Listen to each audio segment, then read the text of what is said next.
We are the Imperial Guard. It is time we started acting like it. History is filled with bad deals, but the Necrons here probably made the worst one of all. 60 million years ago, in a desperate attempt to escape their own mortality, they traded their souls for eternal life in robotic bodies. It's a mistake that has defined them ever since, spawning entire dynasties driven by cosmic pathologies. Some were consumed by a compulsive need to reclaim a lost past, others by an aggressive ambition to reconquer a galactic empire, and a few by a nihilistic rejection of all life. Theirs is a story of terrible irony. A journey from their genesis as the Necrons, a people whose entire culture was a morbid meditation on the finality of death, to their rebirth as soulless automata, the instruments of malevolent star gods.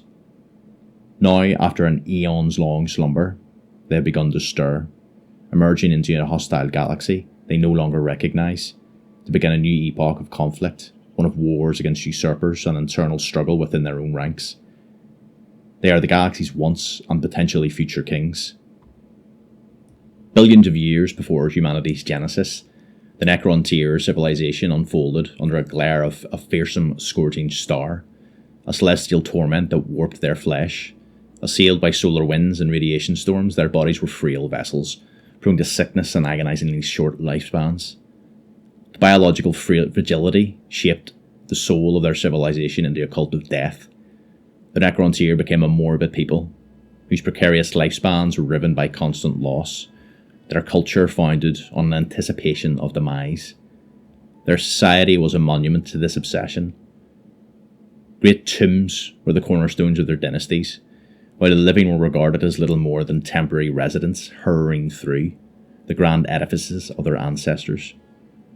The inescapable knowledge that their lives were fleeting and painful would become the driving force behind every decision their civilization would make, setting them on a tragedy from which there was no escape.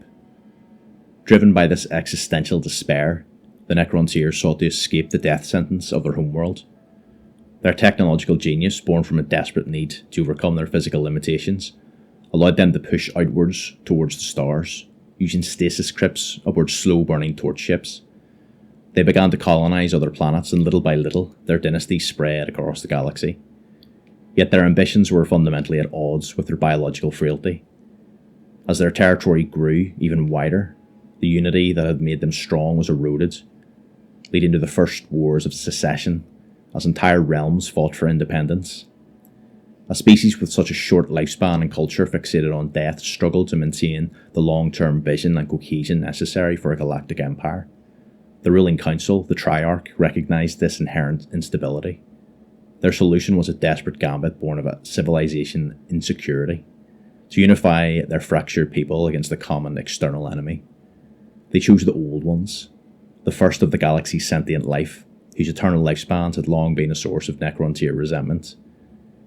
The Triarch declared war, offering amnesties to secessionist dynasties in exchange for their allegiance, luring them with the promise of victories, spoils, and most importantly, the secrets of immortality.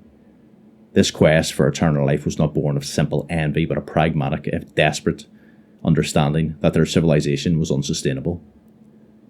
Immortality was a necessary precondition for the survival of their empire. The war in heaven, however, proved to be a strategic catastrophe.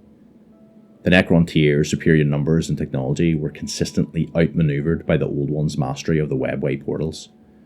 Within centuries, the Necron were pushed back, reduced to a quiescent peril, clinging to isolated kingdoms and forgotten worlds. This crushing defeat shattered their fragile unity once more, triggering a second, more ruinous war of secessionist wars. Their unwinnable war had only deepened their crisis, leaving them fractured and desperate and uniquely vulnerable to the insidious promises of beings far older and more terrible than the Old Ones.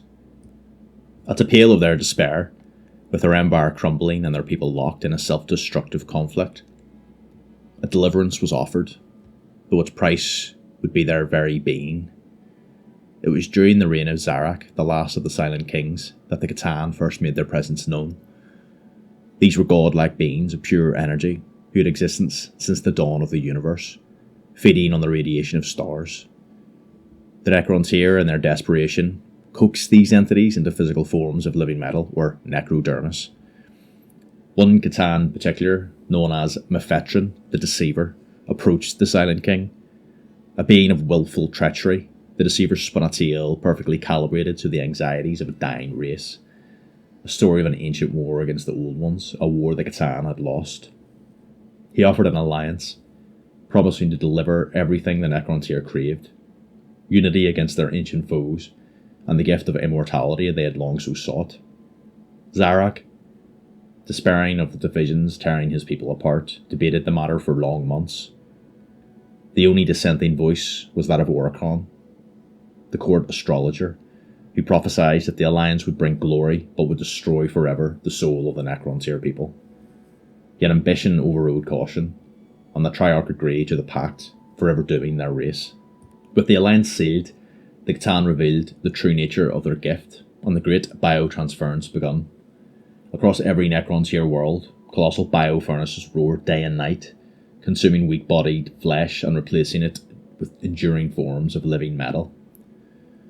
As the machines transformed the Necrontyr race, the Catan swarmed about the sites, drinking in the torrent of cast-off life energy and growing immensely powerful.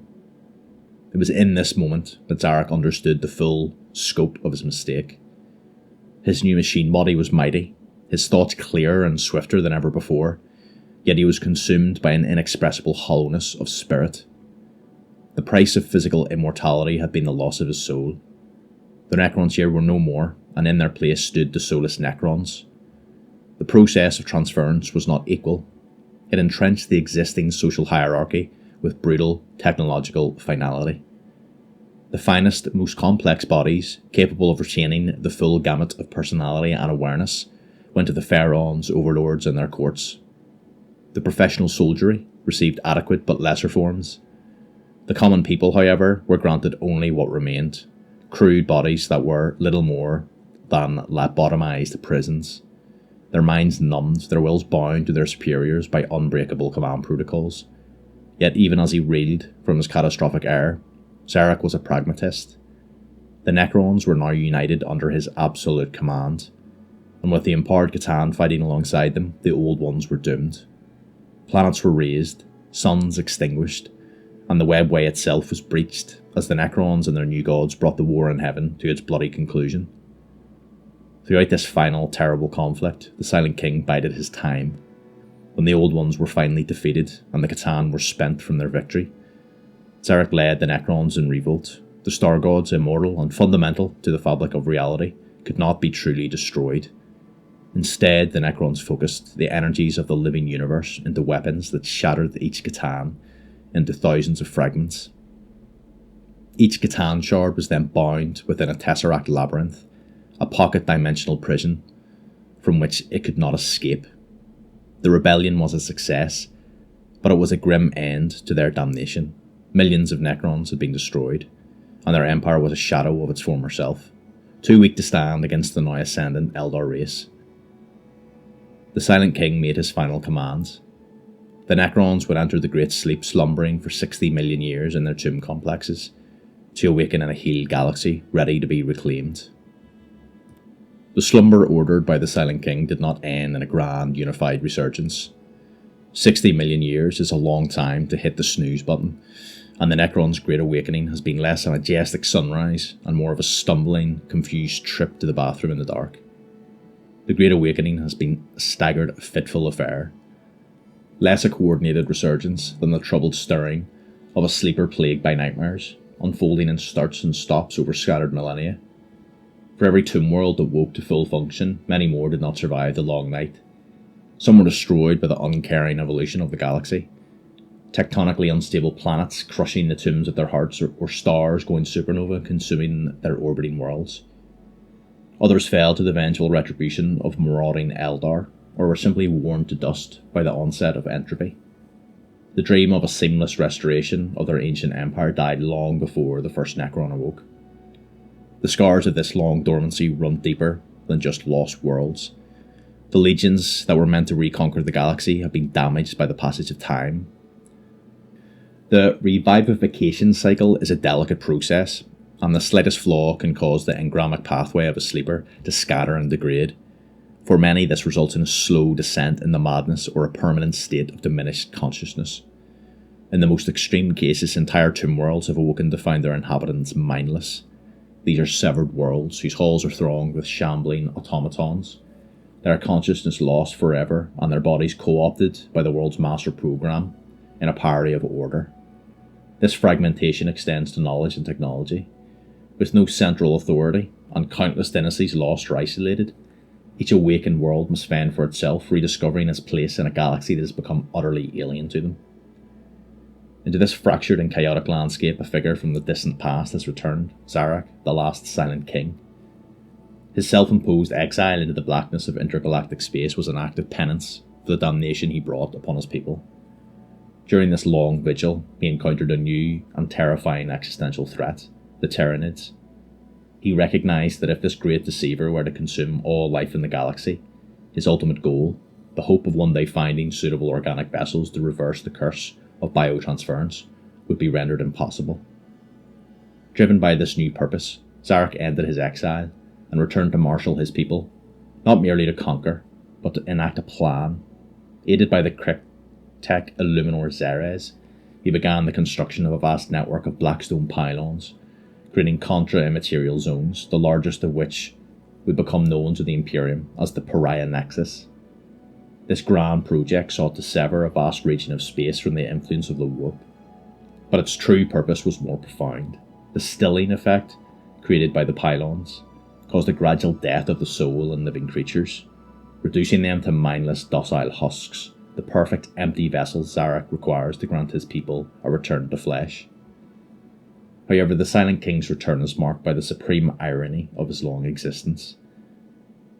The very being who once enforced absolute, mindless unity through inescapable command protocols must now attempt to rebuild his empire through diplomacy, persuasion, and manipulation. His final act of penance before his exile, destroying the command protocols that gave him control over every Necron, has become now his greatest obstacle. The surviving nobles he now seeks to lead are free-willed, individualistic, and fractious beings. This weakness has been relentlessly exploited by his greatest rival, Imhotep the Stormlord. The pharaoh of the mighty Sautek dynasty views the Silent King as a failed ruler, and his quest to undo biotransference as a weakness. Rather than rally to Zarak's banner, Imhotep has launched his own assaults into the Pariah Nexus, capitalising on the chaos to establish Sautek supremacy and challenge the Silent King's authority, threatening to plunge the Necrons into a new civil war. Forced to navigate this treacherous landscape, Zarak has resorted to startling acts of pragmatism. He has worked through his loyal Triarch Praetorians, manipulated unwitting Crypteks, and even forced a temporary alliance with the Blood Angels. Faced with a common Tyranid enemy, the two ancient foes forged a reluctant truce, a measure of how far the once absolute monarch had fallen. The Silent King's primary foe is no longer an external enemy, but the consequences of his own history. He is fighting to undo the fragmentation that his own final penitent command enabled, a struggle against the echoes of his past that now populate his kingdom, a kingdom where his grandest designs are as threatened by the ambition of his own people as they are by any alien menace. The Necrons stand to the folly of seeking permanence at any cost. Their entire existence in the 41st millennium, a long, sorrowful echo of a single decision made 60 million years ago. Theirs is a cautionary tale about the pursuit of physical immortality at the expense of the soul. The Faustian bargain they struck with the Catan granted them the eternity they craved, but damned them to a hollow mechanical existence. Every aspect of their modern being, their fragmented empire, their rigid social codes, their divergent and often pathological motivations is a direct, long-term consequence of this trauma. They are a fallen empire of ghosts, forever trapped between a past they cannot reclaim and a future they think incapable of building. Their path forward is fraught with peril. The most immediate existential threat comes from the Tyranid's hive fleets, a danger the pragmatic Silent King recognise must be countered if his ultimate hope of reversing biotransference is to be realised. This has forced him into a new and unfamiliar role, forging reluctant alliances with the lesser races he once sought to dominate.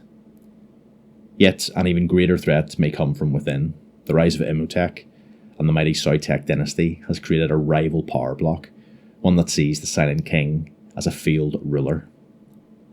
Ultimately, the question of the Necrons' future remains unanswered. Is a return to flesh even possible? Or is the dream of apotheosis a false hope, a final cruel trick of fate that drives them to commit an ever greater atrocities in its pursuit? Whether they are destined to be the galaxy's saviours from the Tyranid menace, its silent conquerors under a new unified empire, or simply the architects of their own extinction, one truth remains. Their long war begun in the heavens 60 million years ago has become an eternal silent war for themselves.